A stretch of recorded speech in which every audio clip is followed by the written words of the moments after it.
Calling ബെല്ലടിക്കുന്ന ശബ്ദം കേട്ട് ബാൽക്കണിയിൽ നിന്നും വൈഗ ഉള്ളിലേക്ക് വന്നതും നന്ദു ഡോർ തുറന്നിരുന്നു. ജാനകിയെ കണ്ടതും വൈഗ അവർക്കരികിലേക്ക് ഓടിയെത്തി.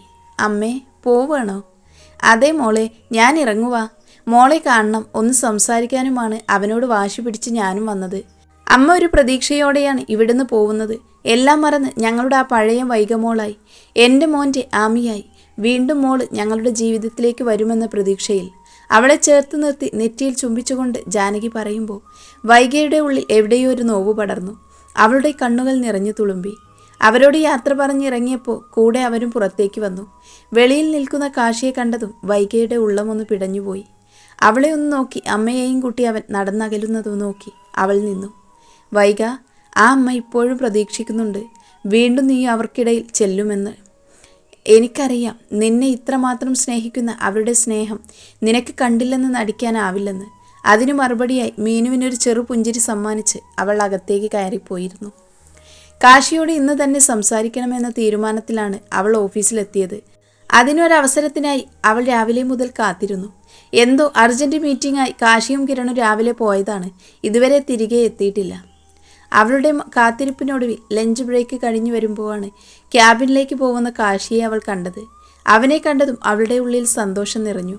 അവൻക്കരികിലേക്ക് പോകാൻ തിരിഞ്ഞതും അവളുടെ ഫോൺ റിങ് ചെയ്തതും ഒരുമിച്ചായിരുന്നു. ഉടനെ തന്നെ അവൾ കോളെടുത്തു. ഒരു നിമിഷം അവൾ തറഞ്ഞു നിന്നു. പതിയെ അവൾ സീറ്റിലേക്ക് ഒരാശ്രയത്തിനോടൊപ്പം അവൾ ഇരുന്നു പോയി. അപ്പോഴേക്കും അവളുടെ മിഴികൾ നിറഞ്ഞു തുളുമ്പിയിരുന്നു. അവളുടെ കയ്യിൽ നിന്നും താഴെ വീണ ഫോണെടുത്ത് മീനു ചെവിയോട് ചേർത്തു. അവിടെ നിന്നും കേട്ട കാര്യങ്ങൾ അവളിലും വേദന നിറച്ചിരുന്നു. ആ സമയം അവർക്കരികിലേക്ക് വന്ന നന്ദുവും വൈഗയുടെ ഇരിപ്പ് കണ്ട് പേടിച്ചു. എന്താ മീനു, ഇവൾക്ക് എന്താ പറ്റിയേ? അത് ഇപ്പോൾ നാട്ടിൽ നിന്നൊരു കോള് വന്നിരുന്നു. ഇവളുടെ ചെറിയമ്മ സ്റ്റെയറിൽ നിന്ന് വീണ് ഹോസ്പിറ്റലിലാണ്, കുറച്ച് സീരിയസ് ആണെന്ന്. മീനു പറഞ്ഞതും നന്ദുവും എന്തു ചെയ്യണമെന്നറിയാതെ നിന്നു. അവളെ എങ്ങനെ ആശ്വസിപ്പിക്കണമെന്നറിയാതെ രണ്ടുപേരും നിൽക്കുമ്പോഴാണ് കിരണും കാശിയും അവർക്കരികിലേക്ക് വന്നത്. വൈഗയുടെ കരഞ്ഞു കലങ്ങിയ മുഖവും മീനുവിൻ്റെയും നന്ദുവിൻ്റെയും നിൽപ്പും കണ്ട് അവർ ആകെ അമ്പരന്നു നിന്നു. എന്താ മീനാക്ഷി, എന്തു പറ്റി? കിരൺ ചോദിച്ചതും ഫോൺ വന്നതും ചെറിയമ്മയുടെ ആക്സിഡൻറ്റിൻ്റെ കാര്യവുമെല്ലാം അവൾ പറഞ്ഞു. കാശി വൈഗയെ നോക്കിയതും അവൾ കരഞ്ഞു കലങ്ങിയ മുഖം കാണെ അവൻ്റെ ഉള്ളിൽ നോവുണർന്നിരുന്നു. അവൻ പതിയെ അവൾക്കരികിലേക്ക് ചെന്നു. ആമി. പതിയെ അവളുടെ മുഖം കൈകളിൽ ഉയർത്തി. കാശിയെ കണ്ടതും അവളുടെ ഉള്ളിലെ സങ്കടം വീണ്ടും പെയ്തിറങ്ങി. ഒരേങ്ങലോടെ അവൾ അവനെ ഇറുക്കെ പുണർന്നിരുന്നു. കാശി, എൻ്റെ ചെറിയമ്മ, എനിക്ക് പോകണം എൻ്റെ ചെറിയമ്മയുടെ അടുത്തേക്ക്. അവൻ്റെ മാറിൽ ചാഞ്ഞു കരയുന്ന അവളെ ചേർത്ത് നിർത്തി ആശ്വസിപ്പിക്കെ അവൻ്റെ മിഴികളും നിറഞ്ഞുകൊണ്ടിരുന്നു. ആമി, നോക്ക്, ചെറിയമ്മയ്ക്ക് ഒന്നും സംഭവിക്കില്ല, നീ ടെൻഷനാവാതിരിക്കുക. ഒരു നിമിഷം അവൾക്ക് ആശ്വാസമാവാൻ കാശിക്കല്ലാതെ മറ്റാർക്കും കഴിയില്ല എന്ന് മീനുവിന് തോന്നി. കാശി, എനിക്ക് പോകണം. കാശി പതിയെ കിരണിന് നേരെ തിരിഞ്ഞു. അപ്പോഴും അവൻ്റെ ആ കൈകൾ അവളെ ചേർത്ത് നിർത്തിയിരുന്നു. കിരൺ, അർജൻറ്റായിട്ട് നാട്ടിലോട്ട് 2 ഫ്ലൈറ്റ് ടിക്കറ്റ് കിട്ടുമോയെന്ന് നോക്ക്. ഇവളെ ഒറ്റയ്ക്ക് വിടാൻ പറ്റില്ലല്ലോ, ഞാൻ കൂടെ പോയിക്കോളാം. നീ ടിക്കറ്റ് എങ്ങനെയെങ്കിലും ഓക്കെ ആക്ക്. കാശി അത് പറഞ്ഞതും കിരൺ ഫോണെടുത്ത് ആരെയോ വിളിച്ചുകൊണ്ട് പുറത്തേക്കിറങ്ങി. അല്പസമയത്തിനകം കിരൺ തിരികെ വന്നു. പ്രതീക്ഷയോടെ എല്ലാവരും അവൻ്റെ മുഖത്തേക്ക് നോക്കി. ഓക്കെ ആയിട്ടുണ്ട്, വൈകിട്ട് 7 മണിക്കുള്ള ഫ്ലൈറ്റിന്. അവൻ പറഞ്ഞതും എല്ലാ മുഖങ്ങളും ആശ്വാസം നിറഞ്ഞു. ഉടനെ തന്നെ വൈഗയെയും കൂട്ടി അവർ ഫ്ലാറ്റിലേക്ക് പോയിരുന്നു. വൈഗ അപ്പോഴും വല്ലാത്തൊരവസ്ഥയിലായിരുന്നു. അവൾക്ക് അത്രയ്ക്ക് ജീവനാണ് അവളുടെ ചെറിയമ്മ. അത് നന്നായി അറിയുന്നത് കൊണ്ട് കാശിക്കും അറിയാമായിരുന്നു അവൾ എന്തോരം സങ്കടപ്പെടുന്നു എന്ന്. കിരണാണ് അവരെ എയർപോർട്ടിൽ ഡ്രോപ്പ് ചെയ്തത്. അവളെ ചേർത്ത് പിടിച്ച് ഉള്ളിലേക്ക് പോകുന്ന കാശിയെയും നോക്കി ഒരു നിമിഷം അവൻ നിന്നു. ചിലപ്പോൾ ഇതൊരു വിധിയാകും, വീണ്ടും നിങ്ങൾ ഒന്നിച്ചു ചേരലിനു വേണ്ടി ഒരു കാരണം. അവരെ നോക്കി മനസ്സിൽ പറഞ്ഞുകൊണ്ട് കിരൺ തിരികെ നടന്നു. അവർ നേരെ എയർപോർട്ടിൽ നിന്നും ലേക്ക് ഷോർ ഹോസ്പിറ്റലിലേക്കാണ് പോയത്. ഐസിയുവിനരികിലേക്ക് നടക്കുമ്പോൾ ഒരു തളർച്ച അവളെ പിടികൂടിയിരുന്നു. ഐസിയുവിന് വെളിയിൽ കസേരയിൽ ചാരിയിരിക്കുന്ന രാമനാഥനെ കണ്ടതും അവൾ അയാൾക്കരികിലേക്ക് ഓടിയെത്തി. ചെറിയച്ച, മോളെ.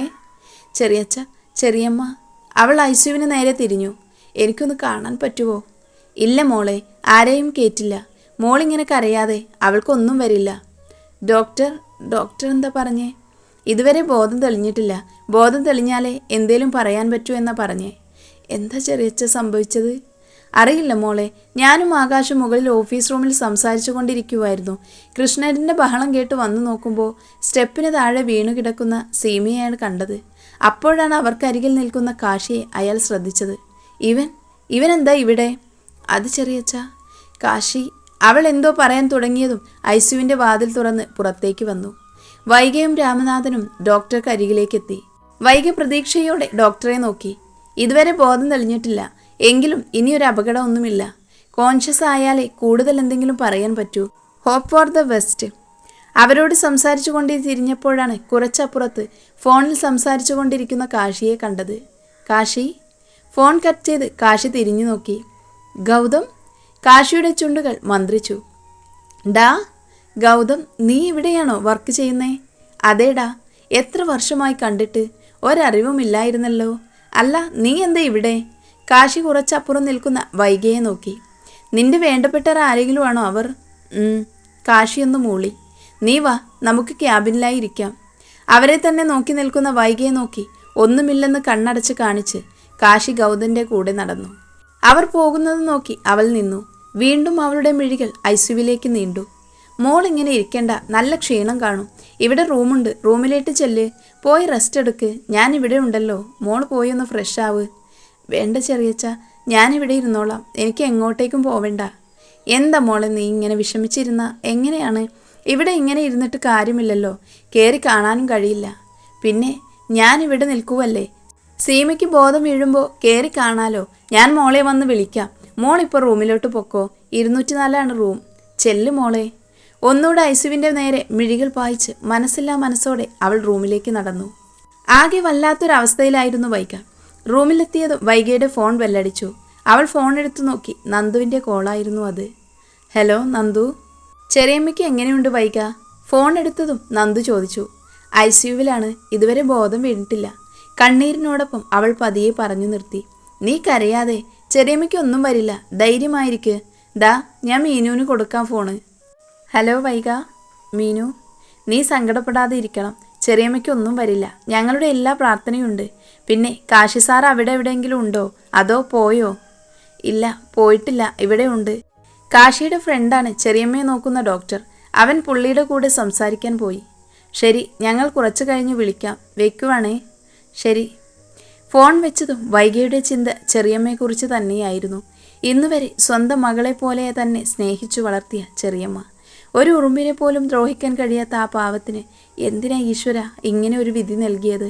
എപ്പോഴും ചിരിച്ച മുഖത്തോടെ നിൽക്കുന്ന സീമയെ ഓർത്തപ്പോൾ വൈഗയുടെ കൺകോണിൽ നനവ് പടർന്നു. തൻ്റെ സങ്കടങ്ങളിൽ തന്നേക്കാൾ കൂടുതൽ വേദനിച്ചത് ആ പാവമാണ്.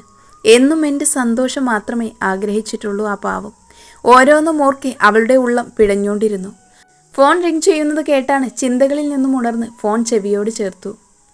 ഹലോ ആമി, നീ എവിടെ? ഇവിടെ റൂമിലുണ്ട്, 204. ശരി, ഞാൻ അങ്ങോട്ടേക്ക് വരാം. ഫോൺ കട്ടായതും ജനാലിലൂടെ പുറത്തേക്ക് മെഴുന്നിട്ട് അവൾ നിന്നു. അല്പം കഴിഞ്ഞ് വാതിൽ തുറക്കുന്ന ശബ്ദം കേട്ടതും അവൾ തിരിഞ്ഞു നോക്കി. കയ്യിലൊരു പൊതിയുമായി കാശി അകത്തേക്ക് വന്നു. കയ്യിലിരിക്കുന്ന പൊതി അവൻ ടേബിളിൽ വെച്ച് അവൾക്കരികിലെത്തി. ആമി. അവൻ വിളിച്ചതും അവൾ മെല്ലെ മിഴികൾ ഉയർത്തി അവനെ നോക്കി. അവൾ വിഷമിച്ചിരിക്കുന്നത് കണ്ടപ്പോൾ കാശിക്ക് എന്തോ പോലെയായി. നീ ഇങ്ങനെ വിഷമിച്ച് നിൽക്കാതെ, ചെറിയമ്മയ്ക്ക് ഒന്നുമില്ല. നീ ഇതുവരെ ഒന്നും കഴിച്ചില്ലല്ലോ, വന്ന് ആ ഫുഡ് കഴിക്ക്. എനിക്കിപ്പോൾ ഒന്നും വേണ്ട. വെറുതെ വാശി പിടിക്കല്ലേ ആമി, വന്ന് കഴിക്ക്. ഇല്ലേ നാളെ തന്നെ നിന്നെയും ഇവിടെ അഡ്മിറ്റ് ചെയ്യേണ്ടി വരും. ഇത്ര നേരമായി പച്ചവെള്ളം പോലും നീ കുടിച്ചിട്ടില്ല. കാശി പ്ലീസ്, എനിക്കൊന്നും കഴിക്കാൻ തോന്നുന്നില്ല. പറ്റില്ല ആമി, കുറച്ചെന്തെങ്കിലും കഴിച്ചേ പറ്റൂ. അവളെ തനിക്ക് നേരം തിരിച്ചു നിർത്തിക്കൊണ്ട് കാശി പറഞ്ഞു. അവളെ പിടിച്ച് കസേരയിലിരുത്തി അവൻ ഫുഡ് എടുത്തു കൊടുത്തു. അവളെ ഒന്ന് നോക്കി കഴിക്കാൻ കണ്ണുകൊണ്ട് കാണിച്ചു കൊടുത്തു. നീ കഴിച്ചോ? ഞാൻ കഴിച്ചു. ഇതിപ്പോൾ നീ കഴിക്ക്. അവളെ നോക്കി ചിരിച്ചുകൊണ്ട് കാശി പറഞ്ഞു. അവനെ ഒന്ന് നോക്കി അവൾ ഫുഡ് കഴിക്കാൻ തുടങ്ങി. ആമി, ഞാൻ ഇറങ്ങുവാ. ഫുഡ് കഴിച്ചു വന്നവളെ നോക്കി കാശി പറഞ്ഞു. എന്തേലും ഉണ്ടേ വിളിച്ചാൽ മതി. ഞാൻ വീട്ടിലോട്ടാണ് പോകുന്നത്. നാളെ വരാം, കേട്ടല്ലോ. എന്നാ തിരിച്ചു പോകുന്നേ? എന്തായാലും ഉടനെ ഇല്ല. ശരി, ഞാൻ ഇറങ്ങുവാ. അവൾ മെല്ലെ അതിന് തലയാട്ടി. കാശി പുറത്തേക്ക് പോയി. അവൻ പോകുന്നത് നോക്കി അവൾ നിന്നു. അവൻ അകന്നു പോകുമ്പോൾ എന്തോ പെട്ടെന്ന് ഒറ്റപ്പെട്ട പോലെ തോന്നൽ അവളിൽ നിറഞ്ഞു വന്നു. പിറ്റേന്ന് ഗൗതത്തിൻ്റെ ക്യാബിനിൽ ചെറിയച്ഛനോടൊപ്പം ഇരിക്കുമ്പോഴും പറയാൻ പോകുന്നത് നല്ലത് മാത്രം ആവണേ എന്ന പ്രാർത്ഥന അവളിൽ നിറഞ്ഞു നിന്നു. പ്രതീക്ഷയോടെ ഗൗതത്തിൻ്റെ വാക്കുകളെ ശ്രദ്ധിച്ചിരുന്നു. ഇടയ്ക്ക് ആളൊന്ന് കോൺഷ്യസ് ആയിരുന്നു. വീഴ്ചയിൽ തലയ്ക്ക് പിന്നിൽ കാര്യമായ പരിക്ക് പറ്റിയിട്ടുണ്ട്. പിന്നെ എന്താന്ന് വെച്ചാൽ സംസാരിക്കാൻ പറ്റില്ല. അതുപോലെ കൈയുടെയും കാലിൻ്റെയും ചലനശേഷി നഷ്ടപ്പെട്ടു. ഗൗതം പറഞ്ഞു നിർത്തിയതും വൈകയ്ക്കൊരു നിമിഷം ഹൃദയം നിന്നതുപോലെ തോന്നി. അവളുടെ കണ്ണുകൾ നിറഞ്ഞു തുളുമ്പി.